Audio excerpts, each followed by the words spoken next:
بسم اللہ الرحمن الرحیم۔ السلام علیکم۔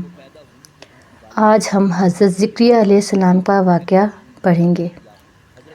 قرآن پاک میں ارشاد ہوتا ہے، اس وقت زکریا نے اپنے پروردگار سے دعا کی اور کہا کہ پروردگار مجھے اپنی جناب سے صالح اولاد فرما، تو بے شک دعا سننے والا اور قبول کرنے والا ہے۔ حضرت زکریا علیہ السلام کی آنکھوں کے سامنے کئی زمانے بیتے، کئی مدتیں گزریں، سر کے بال دودھ کی طرح سفید ہو گئے، ہڈیاں کمزور ہو گئی اور کمر جھک گئی۔ ان کی زندگی گھر اور ہیکل میں تقسیم ہو کر رہ گئی۔ وہ ہیکل میں تشریف لے جاتے اور اپنا فرض منصبی ادا کرتے، لوگوں کو تلقین کرتے اور دن بھر خدا کی عبادت میں مصروف رہتے۔ ہیکل سلیمانی میں آپ کا حجرہ مبارک تھا، جہاں عبادت الہی میں مشغول رہا کرتے۔ ایک روز رات کے وقت نہایت عجز و انکساری اور بے بسی کے ساتھ بارگاہ اللہ رب العزت میں گڑ گڑا کر التجا کی، اے رب العالمین، میرے قوی کمزور پڑ گئے ہیں، میری ہڈیاں بوسیدہ اور کھوکھلی ہو گئی ہیں، میری بیوی بانجھ ہے، میں تیرا بندہ ہوں جسے تو نے عرصے دراز سے اپنے لطف و کرم کا خوگر بنایا ہے۔ تیرے کرم نے ہمیشہ میری آرزوؤں کی لاج رکھی ہے۔ اے خدا، مجھے اس بڑھاپے میں نیک، صالح بخت اور پاک اولاد عطا فرما جو نبوت سنبھالے۔ دعا کے بعد پھر نماز میں مشغول ہو گئے کہ فرشتے کی آواز سنائی دی، اے زکریا علیہ السلام، خدائے بزرگ و برتر نے تیری دعا قبول فرما لی ہے اور ایک لڑکے کی پیدائش کی خوشخبری دیتا ہے جو سردار ہوگا، پاک باز ہوگا، نبی ہوگا، وہ اللہ کے ایک کلمے کی شہادت دے گا، اس کا نام یحییٰ رکھنا۔ اس سے قبل اللہ نے کسی کے لیے یہ نام نہیں ٹھہرایا اور وہ عورت کے پاس نہ جائے گا۔ بچی کی پیدائش کا سن کر حضرت زکریا علیہ السلام کو حیرت ہوئی۔ انہوں نے عرض کیا، میرے بچہ کیسے ہوگا؟ میں تو بوڑھا ہو چکا ہوں۔ فرشتے نے کہا، اللہ تعالیٰ قادر مطلق ہے، وہ کسی کام سے عاجز نہیں۔ حضرت زکریا علیہ السلام نے التجا کی، اے اللہ، اس میں میرے لیے نشانی ٹھہرا۔ اللہ نے یہ درخواست بھی منظور فرما لی اور فرمایا، آپ 3 دن تک کسی سے کلام نہ کر سکیں گے۔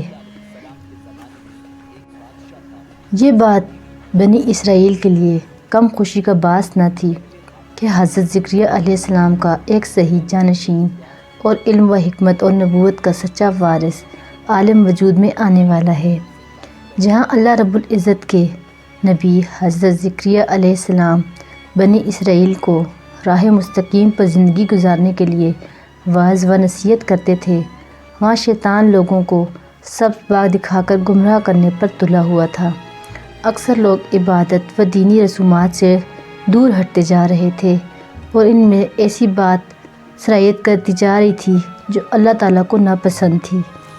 ایک دن حضرت زکریا علیہ السلام وعظ فرما رہے تھے، جنت اور دوزخ کا ذکر آ گیا، مومنین اور صالحین کو جزا اور کفار مشرکین کی سزا کا تذکرہ کیا اور کہا، لوگوں کو ہمیشہ ایسے اعمال صالح کرنے چاہیے جن سے رب کریم راضی ہوتا رہے، اور اعمال بد سے دور رہنا چاہیے جو جہنم کی طرف لے جاتے ہیں۔ بنی اسرائیل کی اکثریت راہ حق سے منحرف ہو چکی تھی۔ اب انہوں نے دیکھا کہ حضرت زکریا علیہ السلام کسی طرح رشد ہدایت کا درس دینے سے باز نہیں آ رہے، تو قوم کے شریر اور فسادی لوگوں نے فیصلہ کیا زکریا علیہ السلام کو قتل کر دیا جائے۔ اس کے لیے منصوبہ تیار کر لیا گیا۔ آپ کو بھی کسی طرح اطلاع ہو گئی کہ قوم آپ کے ساتھ کیا سلوک کرنے والی ہے، چنانچہ گھر سے نکل کر ایک طرف کو چل پڑے۔ قوم سے نالاں و دل برداشتہ ایک ویران سے راستے پر جا رہے تھے۔ قوم کے فسادی لوگ کئی دنوں سے آپ کی تاک میں تھے کہ کہاں جا کر چھپتے ہیں، چنانچہ کسی نے ان ظالموں کو بھی خبر کر دی، وہ آپ کے تعاقب میں گئے۔ حضرت زکریا علیہ السلام نے ان سے بچنے کے لیے ایک درخت کے کھوکھلے تنے میں پناہ لے رکھی تھی۔ آپ نے دیکھا کہ شر پسند پیچھے آ رہے ہیں تو جلدی سے جائے پناہ میں گھس گئے۔ شر پسند اس درخت کے قریب آ کر رک گئے۔ انہوں نے گرد و پیش دیکھا، آپ کہیں دکھائی نہ دیے۔ سخت حیران ہوئے، آخر زکریا علیہ السلام کہاں غائب ہو گیا ہے؟ ان میں سے ایک شخص نے کہا، ابھی تو وہ میری آنکھوں کے سامنے چل رہا تھا۔ اسی اثناء میں انہیں ایک بوڑھا شخص آتا ہوا دکھائی دیا۔ وہ شیطان لعین تھا جو انسانی بھیس میں چلا آ رہا تھا۔ وہ قریب آ کر رک گیا۔ اس نے پوچھا، تم کسے تلاش کر رہے ہو؟ انہوں نے بتایا تو شیطان لعین بولا، تم جسے تلاش کر رہے ہو وہ اس درخت کے تنے میں چھپا بیٹھا ہے۔ یہ کہہ کر وہ چلا گیا۔ اب ظالموں نے ایک بڑا سا آرا منگوایا اور درخت کو اوپر سے چیرنے لگے۔ اب آرا سر مبارک سے نکلا تو حضرت زکریا علیہ السلام اف کر بیٹھے۔